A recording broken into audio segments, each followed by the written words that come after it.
Chazal say everything they say is so true and accurate that it's unnerving. Chazal say, the woman that passes away, the husband is the one that feels it. In a different way than children, than the community, than friends, than relatives. In life, we really don't appreciate things till they're gone. We don't appreciate good health unless, God forbid, we are ill. We don't appreciate wealth or comfort unless somehow it disappears. Chazal tell us that one of the reasons why the Jewish people went into exile is so that they would learn to appreciate the land of Israel. And you see in front of us that since we have it, we don't appreciate it. Whereas for 1900 years in the exile, it was the focal point of our prayers and attention and dreams. So when something disappears, there's a different appreciation. And I can certainly say that about Mira, because in her absence, I truly appreciate her. Yaakov Avinu said to Yosef, Anochi, as far as I'm concerned,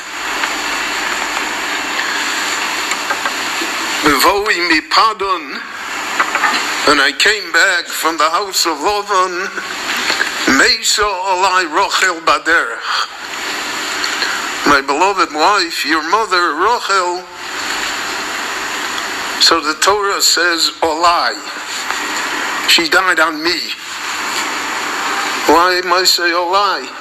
Should have said Meisa Rochel. It's enough. She died for Yosef also, and for Binyamin, and for everyone else. But Chazal, in viewing every word of the Torah and all of its great nuances, realized that what Yaakov said, she died on me. I'm the one. I'll never be the same. And it was baderech. It was on the way. We thought we were going somewhere. We thought finally, bonu el ha-menucha vel ha-nachala. And that was the way she felt. She came back there to Israel. We had no idea of the joy that she had of living here. She was here in terrible times. 46, 47, 48, riots, hunger, living in an orphanage. She always used to she was a great storyteller. She outdid me, which I never forgave her for.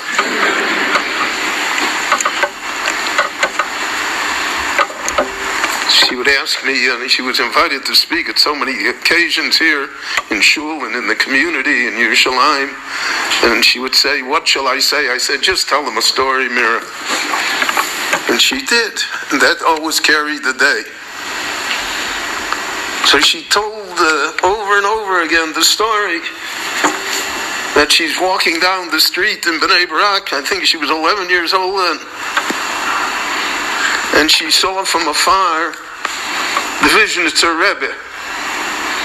And she had recognized him because after the war they had been in Bucharest together before they got there to Israel.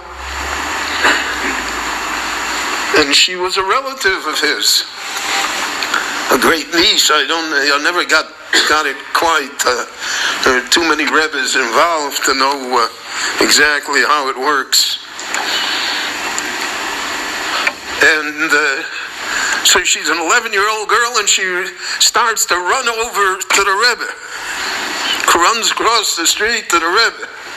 So the Chassidim, I'm idle. They're pushing her away. And the Rebbe said, no, stop.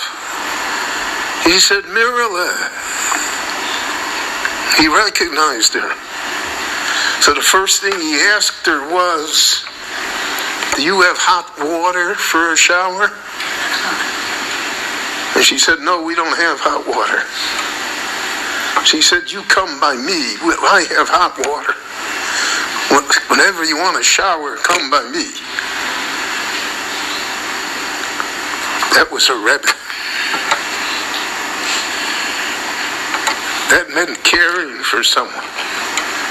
He didn't ask her, what hechsher are you eating there by the Mizrahi? He didn't ask her, what are they teaching you? He asked her, do you have hot water? And that was part of her. Whenever she saw somebody else, she also asked, do you have hot water? What can I do for you? How can I help you? Baderech, on the way. So when she came back there to Israel, this was a hard trip for her.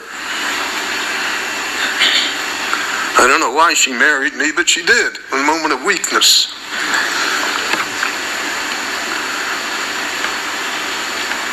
So she left her children, and then her grandchildren were young. They weren't in Eretz Israel yet. Her whole family and her friends. And she had friends by the ton. I remember the phone calls would start. I would say, AT&T made a fortune on her. And she left it all. Lechte chacharai. Because it was not just me, I realized it was Eretz Yisrael. She was home here. She came home. And she enjoyed every minute. Everything about it. And she radiated that to others as well. How important it is to appreciate the gifts that we have and the blessings that the Lord has given our generation. Chazal say that there was another great Rachel. There's Rachel Imenu. But Rabbi Akiva's wife was also Rachel. And Rabbi Akiva said upon her, when he was the great Rabbi Akiva, when he had 24,000 Talmidim, when Shmo Holech Sof Olam Ad Sof Olam, the name of Rabbi Akiva was famous all over the world. So he said to his Talmidim, Shali v'shalachem shalahu. What I am and what you are is because of her. Because of that Rachel. I cannot tell you how many great things she inspired belonged to her. Her husband had been the head of the JNF in America. He was the only Orthodox executive in a fairly secular Zionistic world at that time. And wherever we went in Israel, she would say, oh, you see that? You see that? That was there. Yeah. I know who gave that. I know who knew this. Shalahu. Because she was the one that charmed them. He was a great fundraiser, but every great fundraiser has a greater woman behind him. Cannot be otherwise. And to have children, Talmidei Chachamim, and it was not an easy time in America. It's never an easy time in America. And how proud she was that her grandsons and granddaughters came. They studied here in Israel. They would come to us for Shabbat. And she had that sense of greatness. It really was almost, look, we made it. We somehow overcame everything. And that was an enormous, enormous boost to our community and to our family and to me. Because in many respects, I'm not such an easy person to live with. Now that I'm alone, I realize I'm not such an easy person to live with.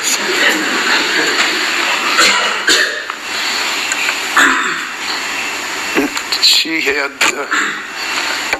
remarkable, remarkable quality, and we had such a good life together for the years that she was there until she took ill.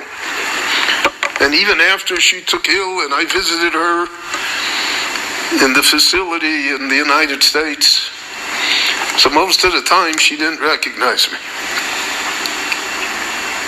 And to me it was heartbreaking. I didn't even want to go anymore. But then I went once, I think just a few months before her passing, and suddenly she said to the aide, she had an aide that spoke Hebrew, and she said, Zeb Ali.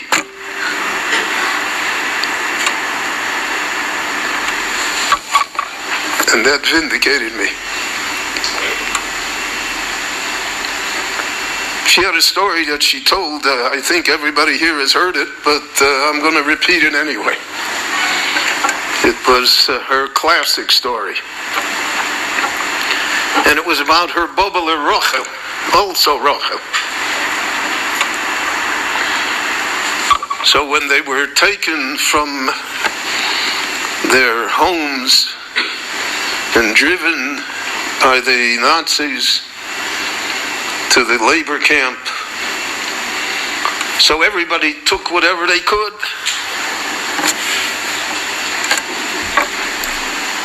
And she said her Bobele Rochel ran into the Beis Medrash. The Rebbes always had a miniature Sefer Torah. The Gemara says, like David HaMelech, all the kings of Judah had a miniature Sefer Torah strapped on their arm like film.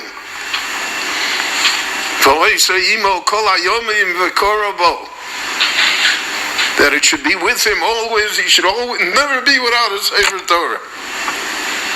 So the Rebbes had these miniature Sefer Torah. So she found the miniature Sefer Torah, and she tied it up with a string around her neck, and she started on the trek to Transnistria. And what happened then was that if you couldn't walk, if you fell, so then the guard beat you until you got up. And if you didn't get up, so that was it. So she's walking to the camp, the Bobele Rochel, and she slipped. It was a rainy, cold day, and she fell. And she got up quickly before the guard could beat her. But when she fell, the Sefer Torah fell on the ground. So then she bent down again, stopped walking to pick up the Sefer Torah. And this time the guard it's 6 saw p.m. her and he beat her. And he said to her, And she used to quote it, "Dumm Frau, you stupid woman. The only thing that matter to you people are things." And she said that Sefer Torah was with them the 3.5 years in Transnistria. Once in a while they had a chance to look at it, and once in a while they held it.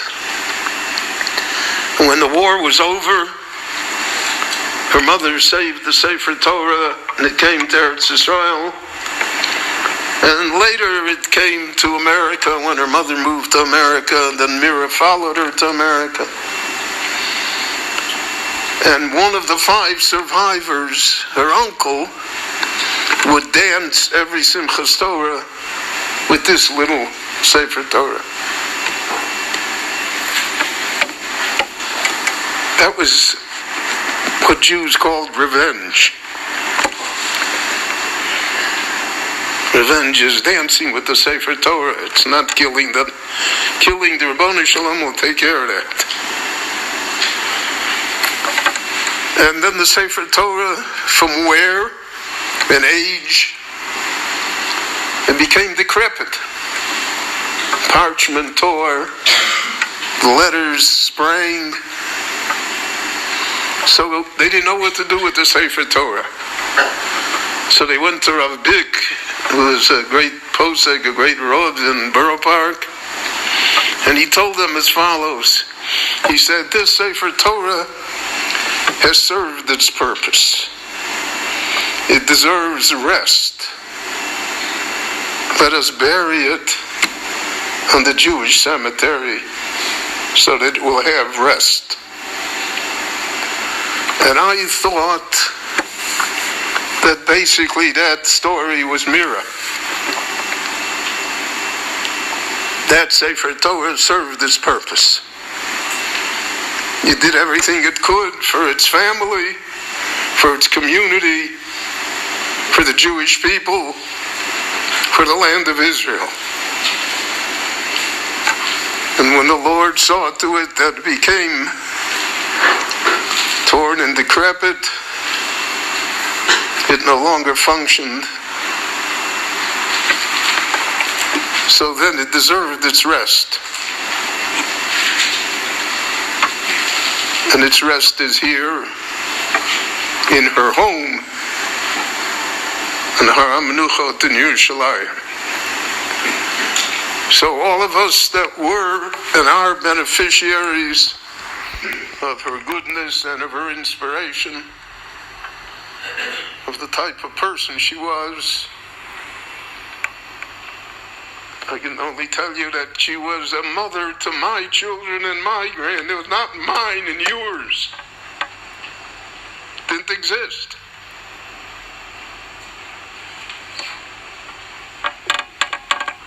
So that remains with us, as she has the ultimate menucha, and we have her memories. And that will suffice. Ki zeh kol ha'adam. Because that is the entire parcel of life that is extended to us, that we somehow deserve the rest and accomplish the mission. Tehei Zichra Baruch. We're going to recite a chapter of Tehillim, please, and then I'll recite a Kaddish.